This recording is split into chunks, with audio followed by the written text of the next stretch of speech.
Am I introing the players? You want me to do it? Do it. Over here in the bottom left, a champion. He is Startail Bomber. Star of Startail. Yeah, well said. And his Protoss opponent, the rookie here in Kodas, he is MVP Super. Formerly known as Vampire. He was so close to Kodas so many times in the up and downs. I cast so many of his games. And he's finally done it. He's here. And he wants to advance out. Doesn't want to go back to Code. Well, this is a big moment in his career. I'm talking, he's got like that Eminem song playing, you know, like exactly one shot, knees weak, arms steady, something, something, mom spaghetti. I don't know the lyrics exactly. Yeah. I don't even think he has spaghetti from his mom. Oh, welcome to the studio. Got some foreigners coming down here. Thank you for coming. By the way, guys, entry to the studio is free. Yeah, definitely come down. We've got English headsets. You can listen to us talk. Entry to the studio is $50. Leave it on the caster desk. And, yeah. You can also give it to me personally. Yeah. I'll make sure that you get a seat. Okay, so we have a quick command center here from Bomber. With Super, he is teching. We really have no idea what Super has in store. We have to wait for the Cybernetics core to finish up. We have to see when he does make that Nexus. It's become pretty common to just get the Cybernetics core and then a Nexus right after that. Yeah, oftentimes players are skipping the Zealot. Once they scout the CC first, skip the Zealot and the Stalker, get the Nexus, the Mothership core. Sometimes you can see players pull out of gas entirely just to get the Nexus up faster. With a Zealot here, he can actually try to scout and deny the command center, but since this is a 4-player map, it's kind of luck-based whether or not it's going to happen. He does guess correctly, though, with sending the Zealot to the left. By the way, special thanks to our sponsors at JOGUNSHOP. See the URL below. Check them out. Buy their stuff. They support esports. They do. Some good clothes there. Yeah. I checked the site out, actually, when I heard they were a sponsor. And the Mothership core is actually going to rally over and do a little bit of harassment. The question is, does Bomber make a 3rd barracks after the orbitals, or does he take gas and go for a faster tech? I would say taking gas probably going to be better. Most players these days, I feel there's a slight trend to going for that 3rd barracks, then getting the factory, then the eBay, and getting stimmed very quickly in the +1, putting some pressure on. We saw this earlier today in GSTL, and we'll see if that's what he's got planned. He hasn't taken the gases yet. And the Mothership core is going to scout it. You may, in fact, be right. It looks like he might be stocking up here to get another barracks. And, yeah, the Mothership just going to push out a little bit. Ideally try to damage any scouting SCV. Now, we didn't have any scouting here. Yeah, from either of them. Yeah, from either of them. So what that tells us is that they feel their builds are well-rounded enough and much more focused on mid-game and late game that it's worth it to get rid of the scout. And they're safe enough without scouting that pretty much whatever the other player throws at them, they should be able to handle. Yeah. And Bomber's actually taking a 3rd command center right now, so he's really buffering himself up to get a lot of Marines out and just get that extra mule, get those extra SCVs to get the mid-game solid. He's got to be careful with this Stalker. Does not want to walk into a trap. That was scary. Scouting Stalker. Now, one thing to keep in mind here is, okay, Protoss getting that Robo Bay up and now getting an Observer. The Protoss doesn't know what the Terran's doing. There's some build ambiguity here for what Super knows about Bomber. Bomber could have gone for the quick gas, like we said. He could have gone, like you said, I almost called Jortosis. I'm sorry, Wolf. He could have gone for the quick 3rd barracks. In this case, he went for that quick 3rd command center.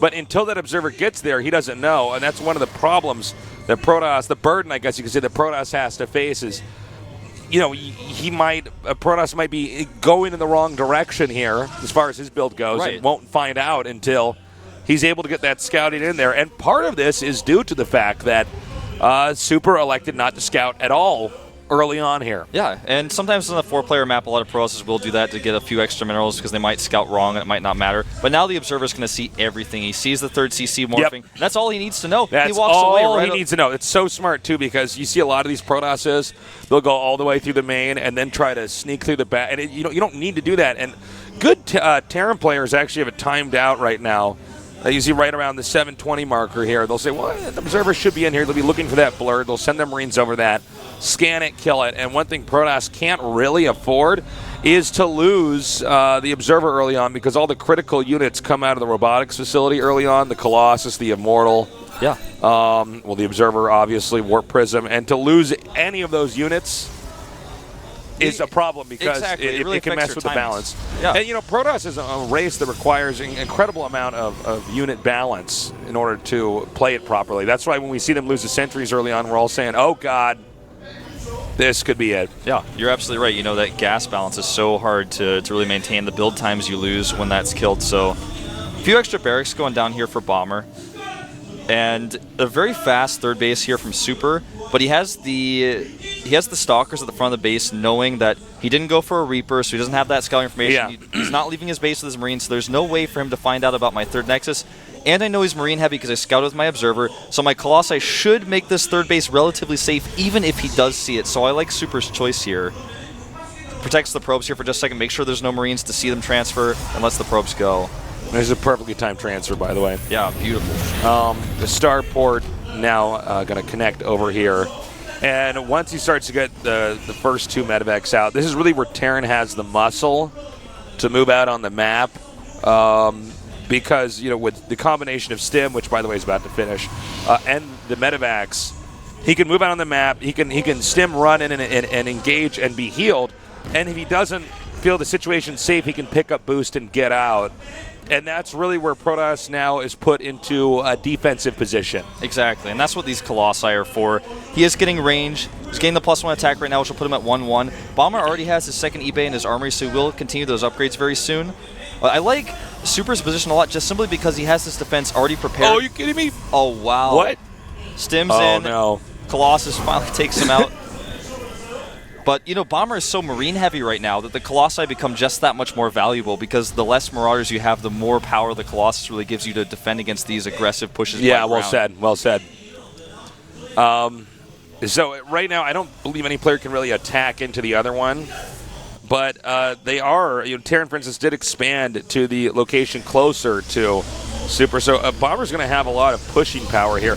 Now, this is what we call the gateway explosion. This is where finally that third base is running.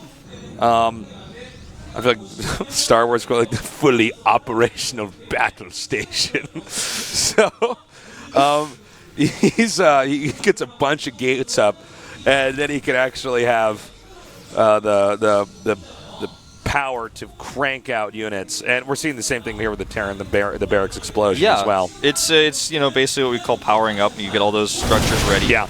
And with all the gateways he's added, he could start to be a little bit aggressive, but most likely he's just going to sit back and start to get his second forge up, as you can see, and eventually get that Templar Archives, because he is going to want Storm, because Bomber's going to start doing drops everywhere. He needs to have those Templar for feedbacks, he needs to have Storms ready to defend his bases, and taking a fourth base is not going to be something he does right now, because Bomber is way ahead in Army Supply, 87 to 55 right now.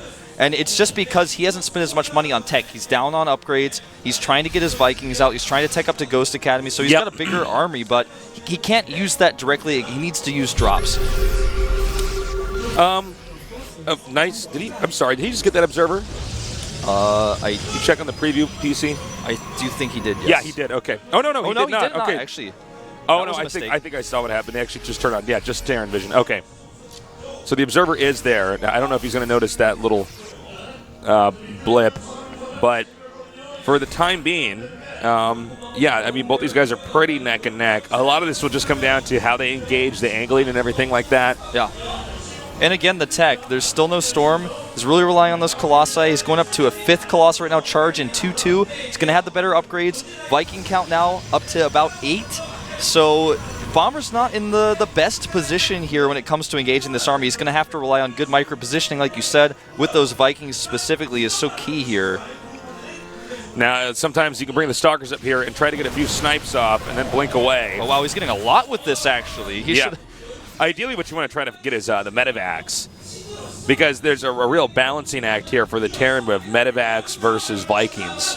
Okay, this is the timing. Here he goes. Now, you mind checking on the preview PC? He doesn't have any Storm, right? He does not have Storm. All right, so this is actually timed out to attack in here at this critical moment. He's taking out the 5th Colossus. 4 more still left. There's just way too much DPS here, and the Protoss Army is just going to win this. The SCVs are way too late, and all the Marines vaporized here. And I gotta say, I'm really surprised there by Bomber that he did not wait for the SCVs to get with the Army. Exactly. Like, I don't. And the problem too is that 2-2 just finished for Super, so he had that on his side, and I feel like Bomber really vastly underestimated how many Colossi were in the Army. Well, but I mean, above all, I mean, the SCV pool, the SCVs are actually there to soak up the damage, and we see once again the SCVs at the top here. GG.